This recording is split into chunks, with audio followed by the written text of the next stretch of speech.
बलगम क्या है? बलगम क्यों होता है? इसका रीजन क्या है? वो कौन सी चीज है जो बलगम का प्रोडक्शन बढ़ाती है? 8 ऐसे उपाय जिनसे आप बलगम कम कर सकते हैं। रोज सुबह उठते ही गले में भारीपन रहता है। ऐसा लगता है जैसे गले में कुछ चिपचिपा पदार्थ सा है जो ना बाहर निकाला जा रहा है ना अंदर जा रहा है। तो ये बलगम की समस्या हो सकती है, जिसे म्यूकस भी कहते हैं। म्यूकस या बलगम नाक के पिछले हिस्से या गले में जमा होना आज एक कॉमन प्रॉब्लम बन गई है, जिस वजह से लोगों को बोलने में दिक्कत होती है।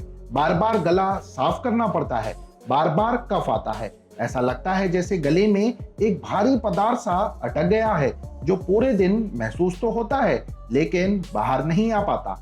मेरा एक बहुत पुराना पेशेंट है, वो कुछ दिनों पहले मेरे पास आया और कहने लगा कि डॉक्टर साहब, मुझे रोजाना सुबह उठते ही गले में एक भारीपन सा महसूस होता है, एक चिपचिपा भारी सा पदार्थ सा महसूस होता है। ऐसा लगता है गले के अंदर कुछ फंस गया है, जैसे एक गांठ सी। इस वजह से मुझे बार बार खांसी होती है और खांसने के कुछ देर तक सब ठीक रहता है, लेकिन फिर वही गांठ जैसे बोलने में, सांस लेने में दिक्कत करती है। बार बार गला साफ करना पड़ता है और रास्ते में ये प्रॉब्लम ज्यादा बढ़ जाती है। अगर आपके साथ भी ऐसा ही कुछ हो रहा है तो सावधान हो जाइए, क्योंकि ये बलगम या म्यूकस के लक्षण हैं जो बहुत कॉमन है। नॉर्मल तो है, लेकिन अगर ध्यान नहीं दिया जाए तो कभी भी कोई सीरियस कंडीशन जन्म ले सकती है।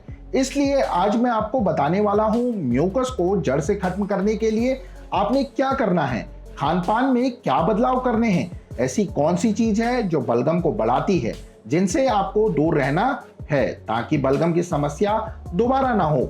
साथ ही मैं आपको बताऊंगा कुछ ऐसे रामबाण उपाय, नुस्खे जो बलगम में 100% राहत पहुंचाएंगे। नमस्कार साथियों, मैं डॉक्टर सहज जोशी एक बार फिर वेलकम करता हूं आपका मेरी वीडियो पर। वीडियो में आगे बढ़ूं उससे पहले मेरे नए साथियों से रिक्वेस्ट है कि चैनल को सब्सक्राइब कर बेल आइकन प्रेस कर लें, ताकि मैं यूं ही आपकी मदद करता रहूं। दोस्तों, आज मैं आपको 5 ऐसी चीजों के बारे में बताने वाला हूं जिनसे बलगम की समस्या बढ़ सकती है और जिनसे आप जितना हो सके दूर रहने की कोशिश करनी है, तब तक जब तक कि बलगम आपका गला ना छोड़ दे। देखिए, थोड़ा बहुत अगर आपको बलगम आ रहा है तो कोई समस्या नहीं है, इनफैक्ट ये नेचुरल है। लेकिन जब ये लिमिट से ज्यादा आ रहा है, दिक्कत हो रही है, और इस दिक्कत का रीजन 5 चीजें हैं। सबसे पहली चीज जो है वो है डेयरी प्रोडक्ट्स। जी हाँ दोस्तों, डेयरी प्रोडक्ट्स जैसे दूध, दही, पनीर, लस्सी या छाछ वगैरह गले में म्यूकस को बढ़ा सकती हैं। एक्चुअली डेयरी प्रोडक्ट में एक प्रोटीन होता है जिसे केसीन कहते हैं। केसीन म्यूकस का सीक्रेशन यानी बलगम के प्रोडक्शन को बढ़ाता है, जिस वजह से लोगों को बलगम की समस्या बनती है। इसके अलावा कुछ लोगों में लैक्टोज इंटॉलरेंस होता है, यानी वो लोग जो दूध से बनी चीजों को पचा नहीं पाते, उनके प्रति सेंसिटिव होते हैं, इसलिए भी म्यूकस का सीक्रेशन बढ़ जाता है। दूसरा आइटम है दोस्तों प्रोसेस्ड फूड। प्रोसेस्ड फूड यानी चिप्स, बिस्किट, पिज्जा और सभी तरह के फास्ट फूड जो लोगों को सबसे ज्यादा पसंद आ रहे हैं, वो भी म्यूकस के प्रोडक्शन को बढ़ाते हैं, क्योंकि इनमें आर्टिफिशियल कलर्स, प्रिजर्वेटिव्स होते हैं और कुछ तो एडिक्टेड भी होते हैं जो शरीर में इन्फ्लामेशन, सूजन को बढ़ा सकते हैं, और इन्फ्लामेशन बढ़ते ही गले में म्यूकस का प्रोडक्शन बढ़ जाता है। इसलिए कोशिश कीजिए कि फास्ट फूड आप कम से कम खाएं, चिप्स वगैरह को बंद कर लीजिए। कोशिश कीजिए कि फास्ट फूड कम से कम खाएं।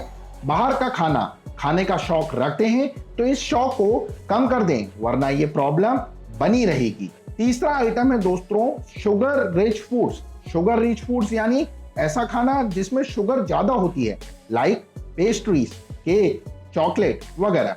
शुगर भी हमारी बॉडी में इन्फ्लामेशन, सूजन को बढ़ाती है, और इससे हमारी बॉडी का इम्यून सिस्टम जो है, रोग प्रतिरोधक क्षमता जो है वो वीक हो जाती है, और ये दोनों ही कंडीशन गले में म्यूकस के प्रोडक्शन को इंक्रीज करती है। इसलिए आपने जितना हो सके हाई शुगर वाले फूड से दूर रहना है, और ये सिर्फ बलगम के लिए ही नहीं बल्कि डायबिटीज के लिए भी है, क्योंकि शुगर रिच फूड्स डायबिटीज का भी कारण बनते हैं। तो आप जितना कम शुगर ओरिएंटेड फूड खाएंगे उतना ही आपको फायदा होगा।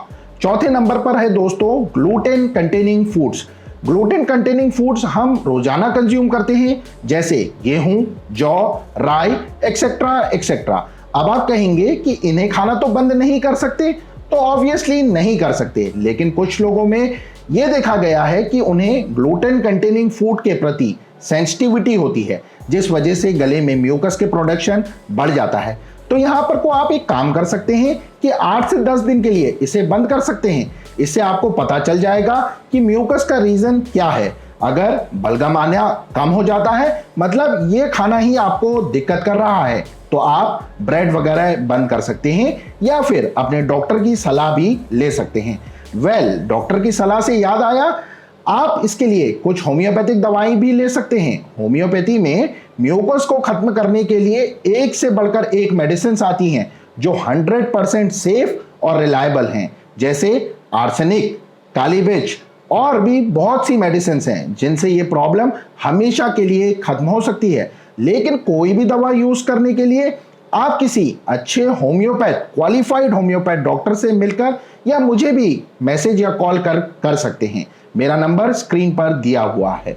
5वें नंबर पर दोस्तों आती हैं कोल्ड ड्रिंक्स एंड आइसक्रीम्स।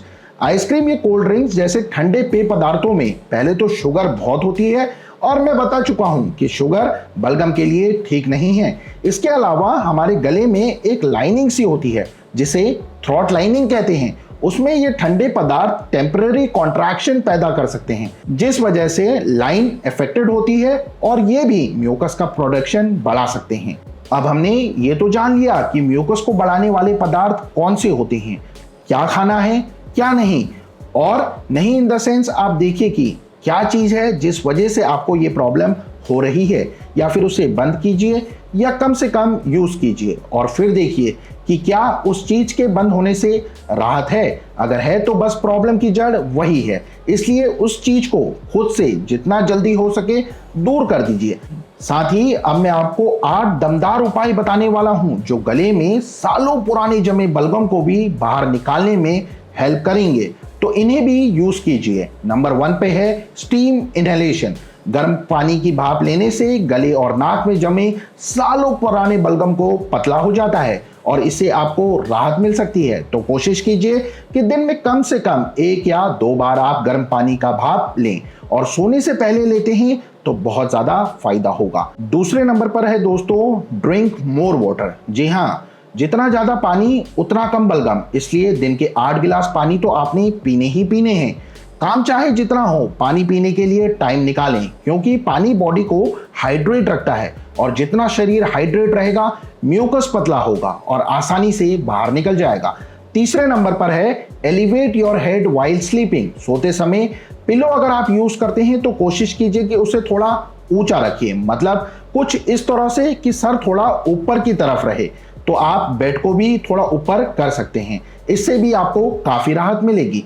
चौथे नंबर पर आता है गार्गल विद सॉल्ट वाटर। बलगम में गरारा करने से काफी कारगर साबित होता है, और अगर आप गर्म और नमक के पानी से गरारे करते हैं तो गले की सूजन जो है वो कम हो जाती है और बलगम आसानी से बाहर आ जाता है।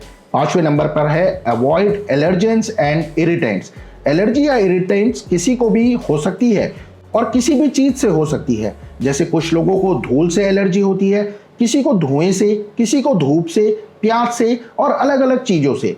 आपको भी होगी, तो आपने करना यह है कि जिस भी चीज से एलर्जी है, इरिटेशन है, उसे जितना हो सके दूर रहने की कोशिश करनी है, तकलीफ कम हो जाएगी। 6ठे नंबर पर आता है दोस्तों ईट न्यूट्रिशियस डाइट। डाइट बलगम में बहुत इंपॉर्टेंट रोल प्ले करती है, इसलिए न्यूट्रिशन से भरपूर खाना खाइए, विटामिन सी और जिंक से भरपूर डाइट लीजिए। यह आपके इम्यून सिस्टम को मजबूत बनाती है और इसमें म्यूकस का प्रोडक्शन भी कम होता है, तो डाइट अच्छी रखिए। 7वें नंबर पर आता है avoid alcohol and caffeine. Number 7 must है। आजकल ज्यादातर लोग अल्कोहलिक, कैफीन से युक्त चीजें लेते हैं, लेकिन ये हमारी बॉडी को डिहाइड्रेट करता है, जिससे बलगम गाढ़ा होता है और समस्या बढ़ सकती है, तकलीफ भी ज्यादा हो सकती है। इसलिए इनसे जितना हो सके दूर रहें। शराब, बियर, सिगरेट या जो भी आप अल्कोहलिक चीज यूज कर रहे हैं उन्हें बिल्कुल बंद कर दीजिए, क्योंकि ये ना तो आपकी हेल्थ के लिए अच्छी हैं और साथ ही ये म्यूकस का प्रोडक्शन बहुत ज्यादा बढ़ा सकती हैं। नंबर 8 पर है एक्सरसाइज। जी हाँ, आपको रोजाना एक्सरसाइज करनी है। इससे आपकी इम्यूनिटी बढ़ेगी, बलगम गाढ़ा है तो पतला होगा और आसानी से बाहर आएगा और समस्या कम होगी। तो दोस्तों, ये थे कुछ उपाय। उम्मीद है आपको पसंद आए होंगे। मेरे साथ बने रहने के लिए चैनल को सब्सक्राइब कर बेल आइकन को प्रेस जरूर करें और वीडियो को लाइक शेयर भी कर दीजिए ताकि और लोगों को मदद मिल सके। फिर मिलूंगा नेक्स्ट वीडियो के साथ। टिल देन आप सभी लोग बहुत अच्छा अपना ख्याल रखिए। Thank you so much for watching.